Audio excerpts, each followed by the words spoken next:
A very good morning, students. I, Asad Patel, welcome you to study from home. In my previous class, I begin with a topic, with a chapter, the Mughal Empire, and I explain you the chronology. Okay, who was the first Mughal? Like Babur, Zahiruddin Babur, who fight Battle of Panipat 1. Then Akbar, who fought Battle of Panipat 2, right? In the first battle, Ibrahim Lodi was defeated, and in a second battle of Panipat, that Emperor Hemchandracharya was defeated by Akbar, and at that time Akbar was 12 years old, right? In that age, Akbar defeat Hemchandracharya. It was very famous name, Hem. Okay, and in a previous class I explained you about their administrative system, right? Their generalship and their control, right? And the relationship with other kings and Rajputs. So they maintain very healthy and very good relationship with Rajput. Even if they declare war against the Rajput or other king, after defeat that king, they give all the priority and privileges to that king. They won't send them into the jail or into the imprisonment. But instead of doing that, instead of off their head, they provide them privileges. They treat them as a king. They don't hurt their ego and self-respect, right? Now I'm going to explain you Akbarnama and Aina Akbar. Now what is Akbarnama and Aina Akbar? It is a biography of Emperor Akbar. Akbar ordered one of his close friend and courtiers, Abul Fazl, to write history of his region. Abul Fazl wrote 3-volume history of Akbar's region, titled Akbarnama. The first volume deals with Akbar's ancestors, and second volume recorded events of Akbar's region. The third volume is a Aina Akbari. It deals with Akbar's administration, household, army, the revenue, and the geography of his empire. It is also provided rich detail about the traditions and culture of people living in India. Aina Akbari its rich statistic detail about things as diverse as crop, yield, price, wages, and revenue. So, student, Akbarnama and Aina Akbari was detailed information of Akbar's life. That's why known as a biography of Akbar, in which you would get administrative system of Akbar, culture, army, revenue, tax collection, crops, okay, situation of people, situation of people in Akbar's region, right? His important events of Akbar's life, not important but small event of his life, condition, okay, situation of Akbar's court, right? Closer look at Akbar's policy. Now, how Akbar administrate his region. Here I am going to discuss some of his policy. Like the broad feature of administration were laid down by Akbar and were elaborately discussed by Abul Fazl, his court member, in his book Akbarnama. In its last volume, Aina Akbari, Abul Fazl explained the empire was divided into provinces called subas. Okay, so one empire is divided into provinces, small territory.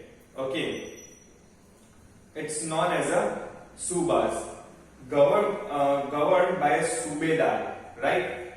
Nowadays, subedar means police or a person who serve in army or a forge. It is known as a subedar. But in those days, a governor is known as a subedar, right? Who run the subas, a territory, a provinces, a person who run or who govern the provinces is known as a subedar, who carried out both political and military function. So a kind of a politician as well as a person who served in military, right?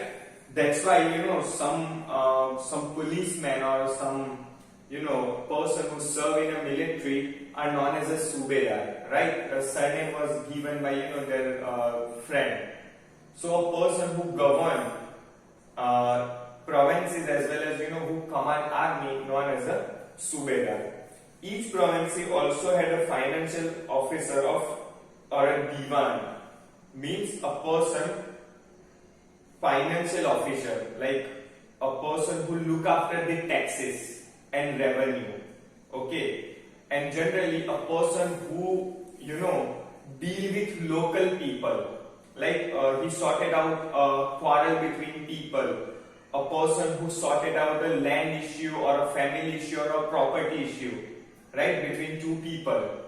Whenever the issue take place between two brother or two people regarding land, property or farm, so this person, diwan, this person sorted out this issue. Okay.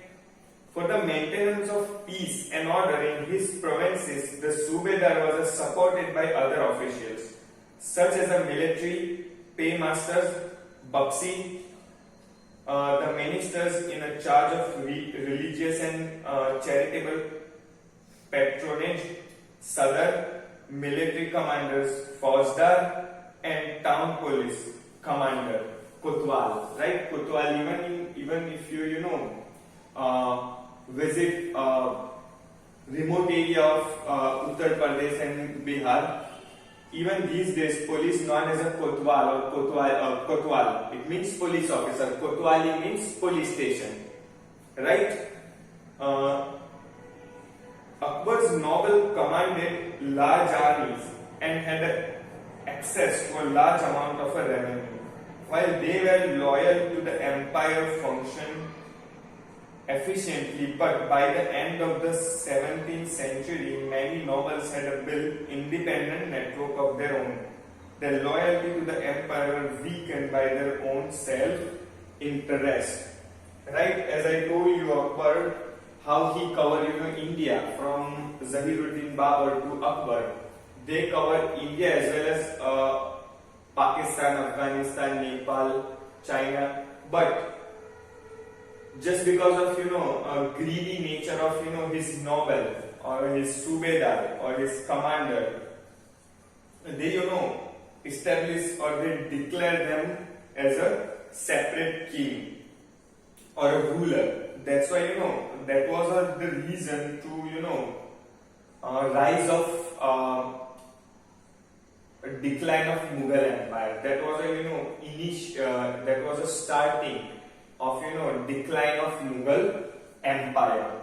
While Akbar was at Fatehpur Sikri during 1570s, he started a discussion on a religion with ulema, Brahmins, Jewish priests who were Roman Catholics and Zoroastrians. The discussion took place in a Ibadat Khana, where people make a prayer, mass prayer. He was interested in the religion and social customs of a different people. Akbar's interaction with people of different faith made him realize that religious scholars who emphasized ritual and dogma were often bigots. Bigot means an individual who intolerant of another person's religion, belief or a culture. It means a dogma, statement or an interpretation of declare as a author, means a person who impose his religion with a high authority to the other person. It create a conflict. People become intolerant, right? If, for example, if I implement my idea, if I impose my idea or a religious thoughts to other person, okay, by force, then what happens? that person become intolerant toward me, toward my religion. That's why Akbar discussed with a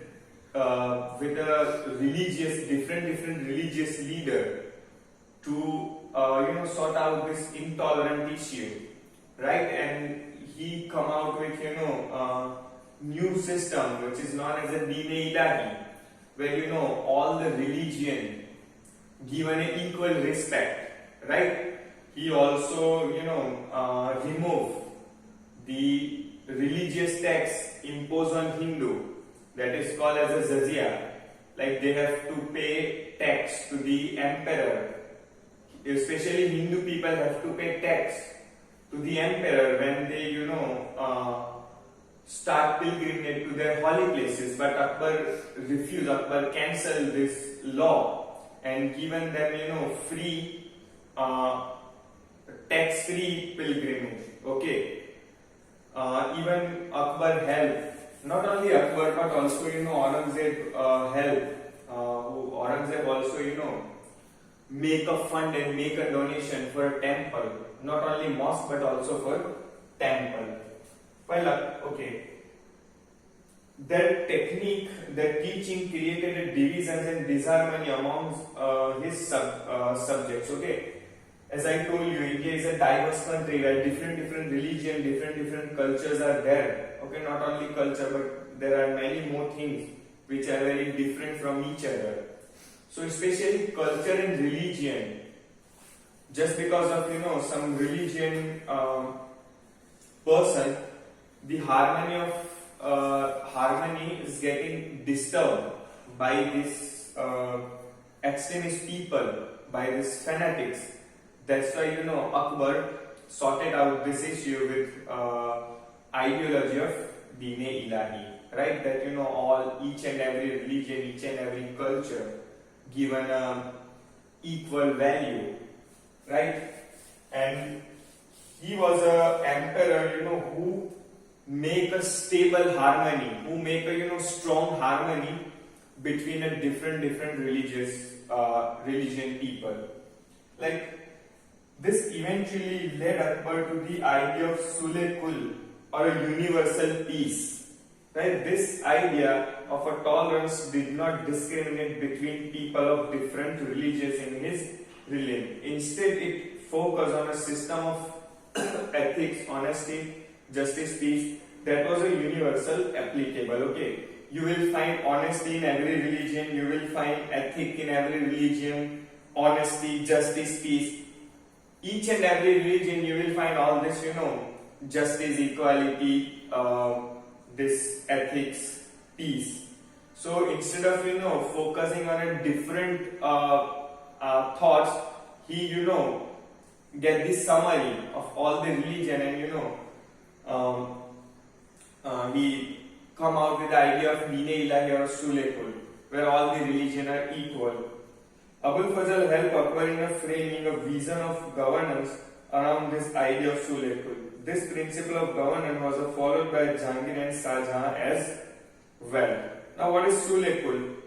Jahangir Akbar's son described his father's policy of Sulh Kul in the following word: as in the wide expanse of the divine compassion, there is a room for all classes and follower of the all creed. So, in his imperial dominance,